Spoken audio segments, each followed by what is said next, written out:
Welcome to the best of Off the Record. When we first met Adam Copeland, he was a guy who looked like Bon Jovi and who had a dream of being a star in the WWF. Now, 6 years later, Edge has definitely made it to the top.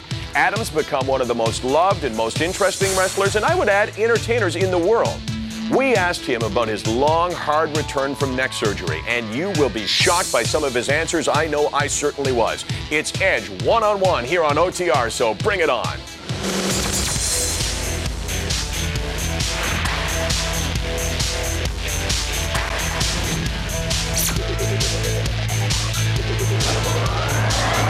Off the Record with Michael Landsberg is brought to you by the Cake Steakhouse and Bar. For great steaks, good friends, see you tonight. One of the things that people love and hate about this show is a wrestling one-on-one. Some love them because we talk to wrestlers like people. Some hate them because they think sports is like religion and wrestling is like the skank hoe and the tight leopard mini. Personally, I'll take the mini skirt over the guys in suits anytime. How about you? Well, I'm wearing a suit, but I'll go with the mini too. And looking fine. I want to find out how you're feeling. You are, of course, Adam Copeland, known well to Canadian fans as one of the great stars of the WWE and known in the WWE as Edge. Nice to see you. Good to see you. So you're not well, right? 2.5 months ago, you had fusion surgery on your neck. Tell me how that's going. Neck fusion surgery. I have to admit, when I first found out, it was kind of like getting punched in the face. That was my analogy. I had had some pain throughout my neck, and of course, just brushed it off like we do, like any athlete does. And yes, I'm an athlete. And I just felt tingling in my hands, but then I lost all strength in my arm, and it started to atrophy. So I went to the doctor, and he said, "You keep this up, and there's a very good possibility you'll be in a wheelchair." So I wish he had told me to sit down before he told me, but because it kind of wanted to knock the knees out from underneath me. But how long did you wrestle over the period of time where you were starting to feel numbness and where you were getting symptoms? 2 months. So you were actually taking bumps for 2 months. And every time I did, I felt like I needed to vomit. So I'm on TV and I'm trying to hold this in and not letting anyone know, because that's just what we do, you know. So I wrestled through it, and then finally got to a point where I lost my strength. And when the muscles start to atrophy, now it affects your appearance on TV, and that's 50% of what we do is our appearance. So I had to go to the doctor, and basically what's the prognosis now? A year. So 9.5 more months, and then I get my clearance to at least try and get in a ring and give it a go. But thankfully, I had 2 discs fused. When I first went, they thought 3, which would have meant the end of my career.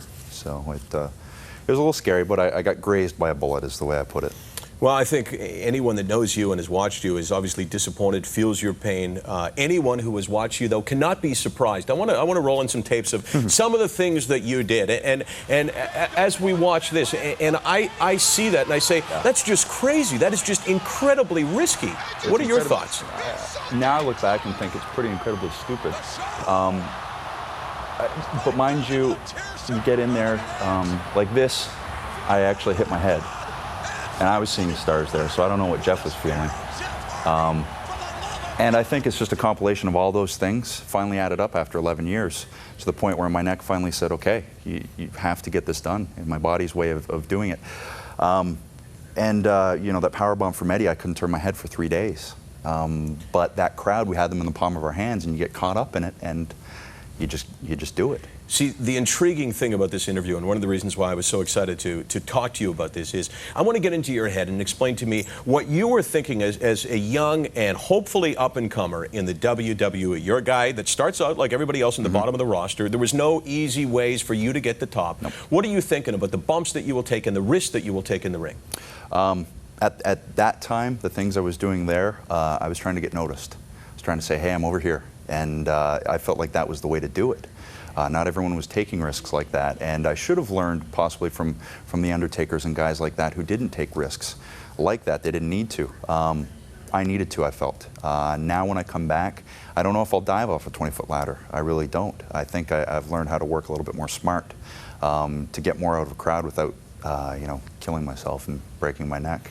Which I think is so important, because when in 1997 or thereabouts, when the WWE and Vince came out and said, yeah, we admit that the results of what we are doing are determined ahead of time, people decided that it was fake. Yeah. But while it may be decided ahead of time, I think that what you are is testimony that this is anything but fake. Well, I've always hated that term fake. It's to me, you go to a movie and say it's fake. Basically what we're doing is we're telling you a story. And to get to that predetermined outcome, it's very athletic and very physical. And dangerous is what you're showing. Otherwise, I wouldn't be here with a Spanish necktie scar on my neck. And this is not unusual either. I mean, no, there's a whole host of guys on your roster. I'm the 7th person, and Kurt Angle got a different procedure, which he's basically the guinea pig for, to see if it works. And hopefully it does, and I can be the last of the dinosaurs with this titanium plate. I want to roll in a clip from Kurt Angle on this show talking about injuries and his expectations for a long and healthy life. Take a look. I knew how my body was holding up before I even started, and it wasn't so good then. 20 years of amateur wrestling will do it to you. Now, I'm hoping for 10 years of pro wrestling. My wife always asks me, what are you going to do? Are you going to want me to wheel you around the rest of your life? Maybe. But that's what I chose to do. This is what I choose to do. And whether I walk again or not, when I'm done, whether I'm walking or not, that was my option. Everybody has a choice in life. You can quit whenever you want to quit. I'll quit when I feel it's right, and now's not the time.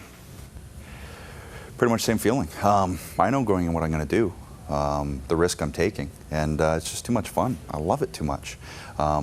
And I've tried to, I always try and take a positive spin on things. That's just the way I do things. So this year, I'm doing the things I never got a chance to do, getting caught up on a lot of things, finally spending time with my wife. So I had to get my neck fused. I'll come back. Chris Benoit did. Other people have. Right now is the hardest part because physically, I lost 30 pounds.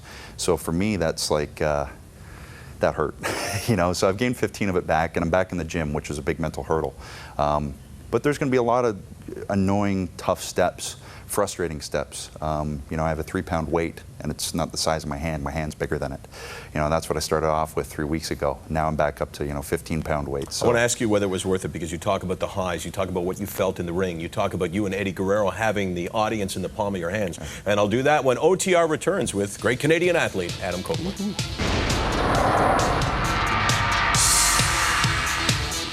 He is Edge, I guess, sitting here right now. You're Adam Copeland, but whatever, you're a wrestler that had worked his way to the top of the roster, that was a WWE superstar in the truest sense, and then you find out that your limbs are going numb and that you need major surgery, that there was a chance where your life could have been compromised because of it. Yeah, you get that kind of news where you could possibly be in a wheelchair and you go, okay, well, I want to have kids. I want to roll around with them and have fun. I want to be able to run around with my dogs. So was it worth it? Because, and I asked you that question, I've got to sort of frame it, because on one hand, yeah, the risks are there and the outcome, there's no guarantees, right? Mm-hmm. On the other hand, you felt something that almost everybody on the planet will never feel, and that is the roar of the crowd and the achievements that you had. Exactly, and that'll be the hardest part when I finally am done my career, is leaving that reaction, because you get addicted to it. That's my natural high. If you come back, will you be the same way? Yes. Yes, it'll take me a little while to knock off the ring rust. But people would listen to that and say, that's crazy, man. You talked about how you heard from the doctor that if you kept doing it, you could be compromising your life, that you were lucky this time. You say you were grazed by the bullet, but now you're going right back into the firing range and someone's got a gun pointed at you. Yeah, well, that's just the kind of guy I am. I'm like De Niro in The Deer Hunter, I guess, when the Russian roulette scene, I don't know. But that's just the way I do things, and that's the way most wrestlers do. You could say we're kind of like NHL goalies or catchers. We're a little bit off. Did Mick Foley start this trend? Because wrestling for a lot of years in the 20th century, guys did not take these kind of risks. But Mick Foley was kind of an overweight guy who did things in the ring. And he said on the show lots of times that, I was willing to go out there and do whatever. I would have died in the ring if it would have entertained the crowd. Did he kind of get the ball rolling? I think so. At least the first to do it in a national forum. In a worldwide, forum, on a worldwide stage. And Shawn Michaels to a certain extent too, with the ladder matches and things like that, because he was a guy that I watched growing up. So you're a product of those guys? I think so, but I'd like to think now I'm my own product. But you see, but there's guys that will be a product of you. There's guys that will watch and say, you know what, I wanted to get into wrestling when I watched Edge and Christian do what they did, when I saw them up on the ladders. There's a large responsibility there, though. True, there is, and I would hope that in the last year of my career I had probably my best matches, and I had not slowed, but I'd taken a lot less risks, but I told a better story. And hopefully they can watch that. And if I see them about to do something, if I see a young guy do something that he probably shouldn't do, I'll say, hey, see this scar here? Maybe you should back off a little bit. They're not going to listen to you if you go back and do the same thing again, though. No, like I said, I probably won't be diving off 20-foot ladders. Is that a thing of the past now? Maybe it is for me, I think. I took those risks, and I think those risks are done. Like I said, through going with Kurt and Benoit and Eddie, we all clicked, and I was able to get to that next level. There's one more level to get to. Because you couldn't do it. Like a guy like The Rock can come in because he's so superior with the mic. Yeah. He can get around the route to the top and make it there based on strictly his charisma in front of the camera. But you knew you had to do it a different way, right? I had to do it a different way because some guys like Rock were Not many guys. No, were pushed very hard from the get-go, and luckily he could back it up too. And I feel like I can back up, any whether it be on the mic or in the ring. Feel like an overall product now. One of the guys who was the king of the mic, or one of them, was Hulk, right? And Yep. he was your hero growing up? Yeah, I always say I had three guys. It was Brett, Sean, and Hulk, and they were my guys growing up. So when I finally had an opportunity to meet Hulk and team with them and hang out with them. You did a program with him about a year ago, right? Yeah, we won was the that tag like? belts. It was amazing. I can look back at it 15 years from now with my kids or my grandkids, or I guess kids, and I'll still smile. It was just so much fun. It was one of those little goosebumpy moments. But one of the things that you had to acknowledge right away is that Hulk has always been better with the stuff around wrestling than as a wrestler. Technically, he's not anywhere close to the greatest. No, he knows what to get with the least amount, if that makes any sense. Yeah. And for instance, right now, personally, I don't think a show should be centered around him, but he still knows how to get such a great reaction from the littlest bit. So different though, because you've wrestled with guys like Christian, who are technically so sound. Who I mean, the two of you are like artists in the ring, creating, doing stuff that no one's ever done before. It's so different with a guy like Hulk. It is, and I think if you can find that perfect blend, because Hulk, he walks into a building, he walks into a room, and you turn around. He has that air about him. So he didn't need to worry about, doing ladder things or anything like that. That was his style, and it worked for him. Me personally, I'm going to have a little bit of a blend of that when I come back. And I feel like this is the next chapter. This is finally this injury I'm taking as a springboard to get me to the world title level. With the Triple H's and the Rocks and the Stone Colds. Here's a good friend of yours and a good friend of this show's is Christian, and you guys are still friends, right? Yep. He's getting a real push now, Intercontinental Champion. Yep. You feel good for him, right? Yeah, it's great. I love it. I love it. Is that a trend now that we're seeing with the young guys, that you guys have remained friends through the years? Whereas if you look back at the history of wrestling, a lot of the guys that made it to the top did not like each other. As a matter of fact, they grew to be enemies. Well, I think if you read Piper and Hogan's books, you realize that they didn't really like each other, and maybe still don't, I don't know. But I can't honestly say I have an enemy in that dressing room.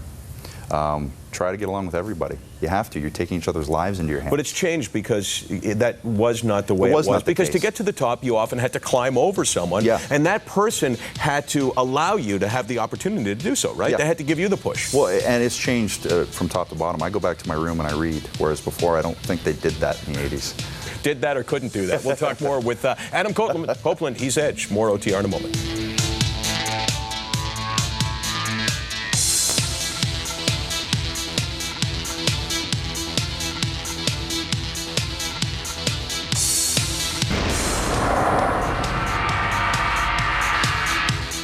It is all about getting the push. You had your time where you got a push. Maybe not a push the way that Goldberg is getting, but a push nevertheless. Is that fair to say? Yeah. Oh, yeah. He's getting a great push. What's your take on him, and what's the take of wrestlers? Because you are a wrestler's wrestler. You're a technically skilled guy who is a credit to what you do. I mean, you bring it off, you make it look easy, you do all of those things. Goldberg's not that way. Goldberg seems like a merge of a UFC fighter, or even his outfit and everything. Technically, no, he's not great. And I think I've never met him, but I'm sure he'd probably be the first to admit it. He gave Brett his concussion, which ultimately pushed Brett out of wrestling at the time. How much of a concern is that for a guy getting in the ring? Because fair to say that when you wrestle with a guy, you put your life in their hands. Oh, you do. And I know when I get in there with like a Kurt Angle or a Chris Benoit, it's going to be real physical, but it's going to be good and safe. And you always take risks, mind you. But I'm sure, the first time I got in there with him, I'd have to feel him out to see how safe I am. You have to. I did with Brock at first. He's a big, huge, strong guy, but he's so strong that you felt like a little baby in his arms, and enjoyed wrestling him every night. It was great. Your industry, your sport has a lot of issues on the table right now, and one of them is the health and ultimate demise of some of your competitors, the people that you know very well. Miss Elizabeth, of course, died. Drug addictions, drug problems, or Jeff Hardy, for instance, left rather than taking another test. How do you avoid that? Because I know you have avoided the pratfalls that almost every competitor has faced, certainly the challenges. Yeah, maybe it's ingrained in your personality. I don't know. That was one of the things when I first got into this business. I said I'd never fall into, and I haven't. Even with this, I stopped taking the painkillers about 2 weeks in. I just thought, no, I don't want to go anywhere near this. And because I have seen it, and Eddie Guerrero's a great testament. He's pulled himself out of the gutter, and I'm so proud of him, I'm happy for him. But he was in rough shape for a while, and probably the worst case I've ever seen. And now he's a different person. See, I think that we have a responsibility to tell people what it's like to try to wrestle. How many dates a year? Between 220, 250. See, when someone has a drug problem, we automatically make decisions. We say they're bad people, but that's not necessarily the case. I know that you're here to say that you face enormous pressure, challenges that a football player doesn't. NFL football players play 16 games a year. NHL hockey player plays 82 games a year. You are in a position where you got to go out there night after night taking bumps, and it's hard. Well, you know, I don't want to come off like I'm complaining because I love what I do, so that makes it all worthwhile. But, you know, this year I tore my MCL completely, grade 3 tear, so it's gone. You know, no surgery. They told me rest for about 6 to 8 weeks, knee immobilizer, which is what a hockey player or a football player would do. Well, I missed 5 shows. I kept going. And, so you were told that a football player would take off how much time? 6 to 8. And you missed? 5 shows, but I made every TV shot. And, you know, went in, and that started in December. I did a Wrestling Big Show and a house show, and then continued to get thrown around by Show and A-Train for the next 2 months. And that's when I started feeling the neck. So to compensate for the knee, the neck started compensating, and here we are. It was ready to go, though. My body was telling me, you know, I tore my shoulder, broke something in my wrist, tore the knee, and then from the knee to the neck. So it was saying, hey, and take over a that break. period of time, how much time did you miss? 5 shows. And so virtually none. 3 weeks for my shoulder. So virtually none, yeah. I just kept coming back. You know, glutton for punishment. There's so many examples, though, of guys that have been hurt in the ring, and they will fight through it, right? Yep. They will fight right through it. The one that jumps into my mind, it was relatively recent, was in Calgary, the same night I did my shoulder. You know, I kept going, but Maven broke his leg in a match with Christian, finished the match with a broken leg. It's like, you probably shouldn't do that. Brock Lesnar, the shooting star press, right? Shooting star press. Here's a guy. He was out. He was out, but why can't you say, look, you know what, I'm hurt? Because in football, a guy lies down on the field, they bring a stretcher, they take you out. Yeah. Same thing in hockey. Why can't you do that? I don't know. We can't. You know, you have 58,000 people invested in what you're doing, and if you feel you got something good going, I mean, it depends, too. If you can get up, you're going to keep going. That's just the way we've all been bred. And even if you can't get up. I mean, Mick Foley, the best example, right? Yep. Hell in the Cell? Yep, he couldn't and did. You know, that's just what we do. It becomes ingrained in your DNA. Yeah, you've helped educate us today. We'll take a quick break. We want to know your thoughts. As always, tell us about the guests and ask them questions. Edge, just how many ladders do you own, and are any of them more than 12 feet high? I have a 12-foot one only because I have 15-foot ceilings. So Which means you don't have to go to the top, right? No, I go about halfway up, and that's as high as I go. TSN.ca/OTR. Back in a moment.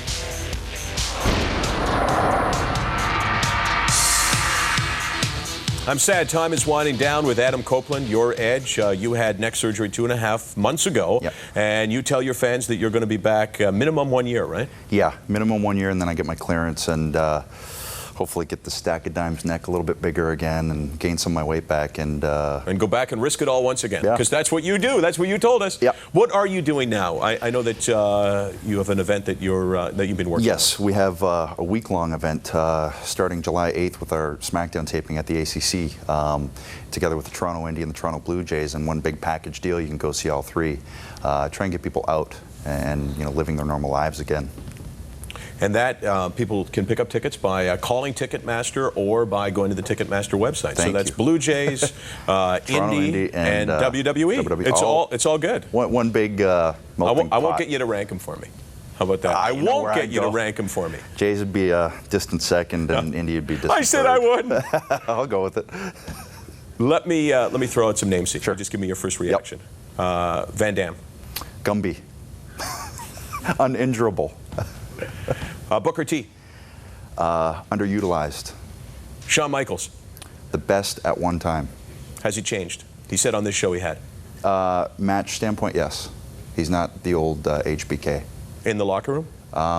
He said I was a bad boy before. I never You met heard the about old- him, I bet. Heard about him. Oh, yeah. And he seemed like an awfully different guy. I can't make a good judgment because I don't know him well enough. Big Show. So he treated me well. Gentle giant. He's a big teddy bear. Too gentle? Probably. Yeah. Yeah. Mind you, I don't want to see what happened to Ray, too much because that actually pissed me off. Kevin Nash. Once again, shouldn't be the focal point of the show. Ric Flair. Legend. Triple H. Over-criticized, I think. And I'm sure the internet guys will be on me about this, but he's one of the guys that I want to gun straight for when I come back because I think him and I could do some really cool stuff. Roddy Piper. Crazed. Haven't met him. I don't know what he's like. That's just from his persona and watching him growing up. But he always Is that part of the entertaining. problem? Is that part of the problem right now? Too many old guys? Possibly. I don't know if it's that or maybe integrate the young guys with the older guys. Kind of mix and match like you did with Hulk and I as a tag team. It worked.